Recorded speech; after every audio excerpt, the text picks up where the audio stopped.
Apa fungsi utama Candi Ngetos pada masa kerajaan Majapahit dan masa sekarang? Fungsi itu kalau Majapahit pada masa itu ya yaitu satu untuk pendarmaan Prabu Hayam Wuruk. Apa itu pendarmaan? Pendarmaan itu kalau arkeologi itu ada dua jawaban. Satu untuk menyimpan abu jenazah, dua untuk memperingati kematian seorang raja. Nah, kalau sekarang itu untuk wisata, untuk sejarah, untuk penelitian, untuk kajian, untuk pendidikan, maupun untuk kegiatan-kegiatan seni budaya maupun religi. Apa bukti arkeologis yang mengindikasikan bahwa Candi Ngetos berfungsi sebagai tempat perabuan dan bukan hanya tempat pemujaan biasa? Ya, kalau lihat dari motif dan bentuknya itu jelas itu ramping dan tinggi dan tidak banyak relief-relief. Kalau katakan untuk pemujaan atau pendarmaan yang jelas itu tergantung dari aliran agama. Jadi aliran agamanya itu Hindu Siwa. Nanti kalau dilihat dari kitab Negara Kertagama itu Sang Mutarik Indrabawana, Sang Binar Mutajung, Senen Mutarik para Masakamura, yang artinya Candi Ngetos itu sebagai tempat pendarmaan Prabu Hayam Wuruk pada masa kematiannya. Siapa tokoh penting yang diyakini berhubungan erat dengan pendirian Candi Ngetos? Ya jelas ya Briwengker itu seorang raja Kerajaan Wengker sebagai paman maupun mertuanya Prabu Hayam Wuruk yang diperintah untuk mencatat tempat-tempat peribadatan maupun pendarmaan atau bangunan suci yang ada di Kerajaan Majapahit. Siapa yang berperan dalam penyusun relief dan ornamen Candi masa Majapahit dan bagaimana pengaruhnya terlihat pada struktur Candi Ngetos? Yang jelas kalau candi itu ada dua sisi buatannya. Satu sang acarya itu arsitektur maupun ahli dalam keagamaan religinya, tapi untuk pekerja kasarnya itu siblin namanya. Siblin. Ya. Kapan Candi Ngetos diperkirakan dibangun pada masa pemerintahan siapa? Yang jelas abadnya ke-14-an ya. Pada masa Kerajaan Majapahit dipimpin masa itu Prabu Hayam Wuruk rajanya.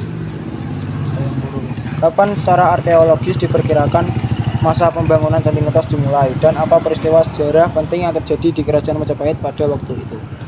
Kalau itu kita belum bisa menyebutkan peristiwanya apa ya. Kalau lihat dari bentuknya menggunakan batu bata candi, batu merah dengan sistem gosok dan ada kalanya, jadi sebagai fungsinya itu untuk menjaga energi negatif yang masuk ke area-area tempat bangunan suci, dan ada relung-relung yang biasanya untuk menaruh arca-arca dewa. Di mana letak geografis Candi Ngetos dan dalam kabupaten apa candi ini berada?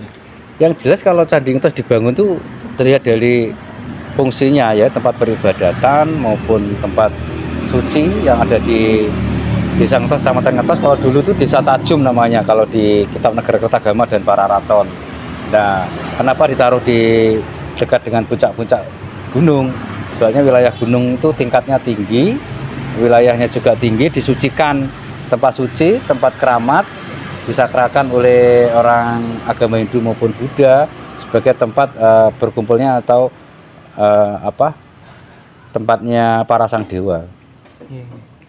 Mengapa Candi Ngetos dianggap penting dalam konteks sejarah Kerajaan Majapahit? Ya, sebabnya kalau dilihat dari seperti ini kan motif dan bentuknya berarti peradaban orang Majapahit itu berpikirnya sudah cukup modern, cukup tinggi nilai peradabannya, sudah mengerti tentang pembangunan, teori cara pembangun, arsitektur, seni, budaya, itu salah satunya.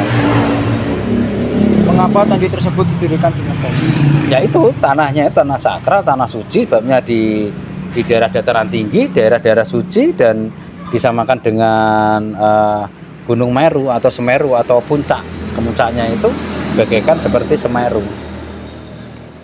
Bagaimana bentuk arsitektur Candi Ngetos mencerminkan gaya bangunan era Majapahit? Jelas itu tinggi, ramping, tidak banyak reliefnya, dan tidak terlalu lebar, tidak banyak motif-motif yang mencolok terkait seperti yang ada di Jawa Tengah. Bagaimana sejarah berdirinya Candi Ngetos? Kalau sejarah jelas fungsinya aja, jadi fungsinya aja untuk pendarmaan maupun untuk peribadatan orang-orang dulu. Itu aja terkait dengan sejarahnya. Matur suwun Bapak. Ya, sama-sama. Terima kasih.